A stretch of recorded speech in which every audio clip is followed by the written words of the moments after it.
Amigas y amigos, buenas noches, gracias por acompañarnos en esta nueva entrega del Lado Oculto y con una entrevista muy especial, por lo menos para mí, y estoy seguro que también lo será para ustedes, porque recibimos con muchísimo gusto, con muchísima alegría al poeta y comunicador y docente Washington Benavides. ¿Cómo te va, Bocha? ¿Cómo estás? Encantado, Gerardo, de estar contigo, ¿cómo Bueno, no? igualmente.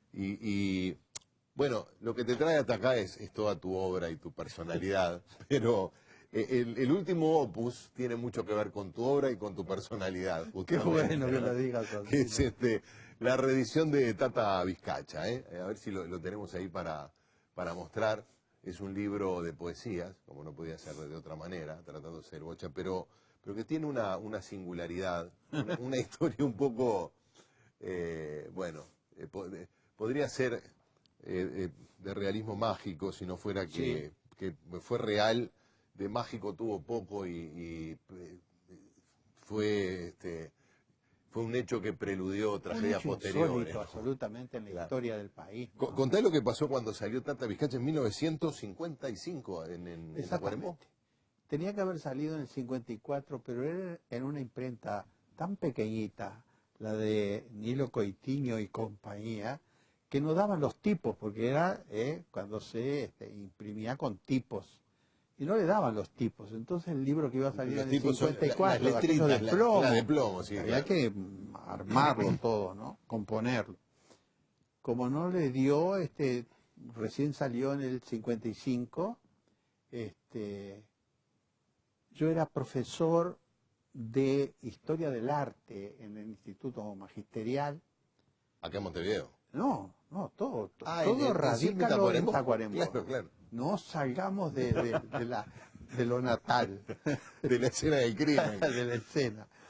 Y por supuesto había tenido la fortuna de que en una noche inolvidable del Liceo de Tacuarembó, el poeta, crítico y inspector de literatura Roberto Ibáñez, que cumplía una doble función formidable. Por un lado, inspeccionaba a los profesores de literatura, pero se tomaba el trabajo personal de pedirle a los profesores de literatura o al director del liceo que los pusiera en contacto con aquellos alumnos del liceo que tuviesen inclinaciones literarias. Y afortunadamente esa noche le pudimos leer para Roberto Ibáñez, bueno, quedó conmovido de lo que estábamos haciendo estos dos perdularios de Tacuarembó.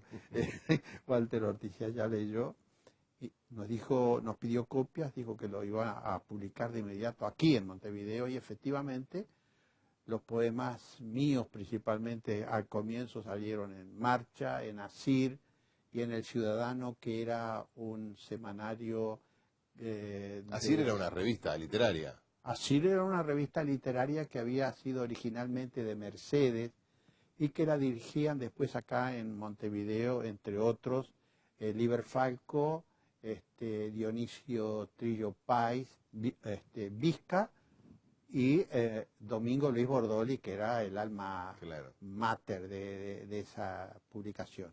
Y En Marcha, que me publicó Ángel Rama. Bien, yo entusiasmado por eso, seguí escribiendo, he escrito torrencialmente desde niño casi, Mirá. y por otro lado, en mí se cumple aquello que planteaba alguna vez Borges, cuando en la entrevista 2000 probable, o 4000 que le hicieron, un periodista va y le dice, dígame, señor Borges, ¿por qué libro usted desearía que lo recordara? Y él dijo, desearía que me recordaran no por los libros que he escrito, sino por los libros que he leído. Bueno, pero tú estás a la par casi. Y yo era una máquina de leer. Claro. Primero que nada por el asma que sufrí hasta la pubertad, que me obligó muchas veces a una reclusión inquerida y no el fútbol y el monte. Y entre esas lecturas llegó a mis manos el Spoon River Anthology del gran poeta norteamericano Edgar Lee Master. Edgar Lee Master es probablemente el primero que inventa un pueblo, ese pueblo de Spoon River, ¿Y qué hace? Era un abogado radical en Norteamérica. Y entonces se le ocurre que los muertos del cementerio de ese pequeño pueblito contaran en realidad sus verdaderas historias y no las lápidas y los epitafios falsos. Bueno, por supuesto, lo que sale de allí fue impresionante. Y eso en Tacuarembó era Yo muy no los complicado, maté, yo no los maté, pero acaso porque era un adolescente muy sensible a la realidad, a la circunstancia, como diría Gasset, se me ocurrió hacer un libro en el que yo presentara las capas sociales, ¿no? A través de poemas que fuesen como retratos. Por supuesto que sustituyendo, inventando Claro. nombres, pero las clases, la clase dominante, la clase que de alguna manera era servidora de esa clase, y aquellos que quedaban fuera, que al fin y al cabo terminaban siendo verdaderas víctimas de esa clase. Hay que recordar que cuando sale ese libro en el 55, estamos en plena democracia, está el colegiado.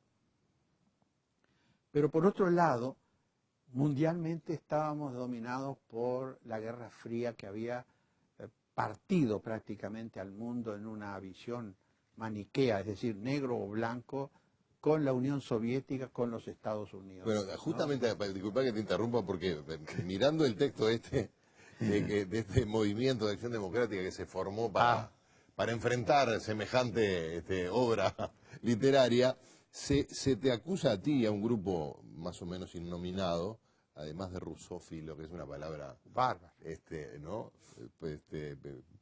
Que nos remite ya a otras épocas, de alentar la tercera posición. Sí, lee lo que es muy divertido. Bueno, dice, la ciudad de Tacuarembó, es un poco largo, pero el imperio de críticas, circunstancias originan su creación. En efecto, un sector perfectamente sindicado, como rusófilo, pretende deslizar en el seno del estudiantado y la sociedad toda un germen nocivo y extraño al sentimiento tradicional del pueblo uruguayo, el desapego a las instituciones y la infiltración de normas e ideologías foráneas. Esto fue precursor de otros textos parecidos. Sí, sí. Han conseguido encauzar a la juventud hacia la tercera posición. Y ahí aparece, bueno, abismo donde caen juntos el comunismo, el nacionalismo extremista y el anarquismo infecundo, en fin. Esto es un poco la matriz de el huevo de la serpiente, ¿no? Lo lamentable del asunto es que eran jóvenes, muchos de ellos habían sido compañeros de estudio. Los que formaron ese grupo. Sí, sí, pero lógicamente había figuras mucho más representativas de lo que podríamos llamar la derecha, en un momento en que en el país se dio la posibilidad de que surgiera una tercera posición que no era la Unión Popular, Gerardo, todavía, claro, sino que era el ruralismo, claro, que tuvo adherentes increíbles, Washington Reyes Abadí, Metol Ferré, Carlos Real de Azúa, en un primer momento adhirieron porque pensaron que allí estaba la famosa tercera posición, que de alguna manera daba una posibilidad de una interpretación de la realidad política uruguaya, no de los dos partidos tradicionales. Y que rompiera también la lógica de la Guerra Fría. Hay que recordar, ¿no?, que por otra parte eso fue obra de un hombre, de un periodista radial, que transformó la realidad de nuestro país desde un programa al mediodía, desde una radio. Yo recuerdo haber andado en campaña alguna vez con mi familia de pesquería y llegamos a una estancia que eran amigos de mi padre y el estanciero estuvo con nosotros, formidable, nos arrimó un cordero y todo eso, estuvo con nosotros, pero nos dijo, pero yo al mediodía me tengo que ir porque va a hablar el hombre. El hombre. Benito Nardone, Chicotazo, era el hombre. O sea que había, en la sociedad uruguaya estaba pasando algo, ¿no? Sí, y pasó, porque indudablemente esa persona llegó a ser presidente. Le fue mejor que a tu libro, porque no nos contaste todavía qué pasó con tu libro, que es la historia que nos convoca hoy. Sí. Por lo menos para empezar a hablar. Bueno, y una tarde ahí estos muchachos del MAD, recuerden en inglés lo que significa, los muchachos del MAD convocaron a que la gente se reuniera en la plaza principal, la Plaza Mayor, la Plaza 19 de Abril. Plaza Mayor porque del típico coloniaje donde estaba el teatro, la catedral, la intendencia, la jefatura, bueno, ahí.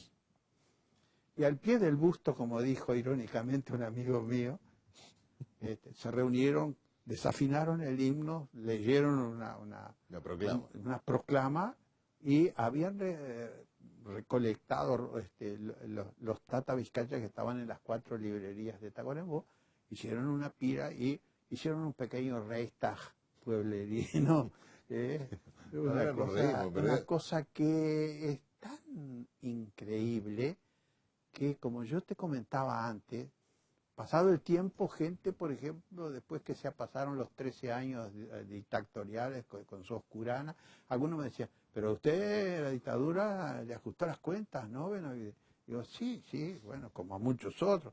Sí, hasta le quemaron su primer libro. Entonces yo tengo que decir, y ahí sí con dolor, claro. no fue la dictadura, fue en plena democracia.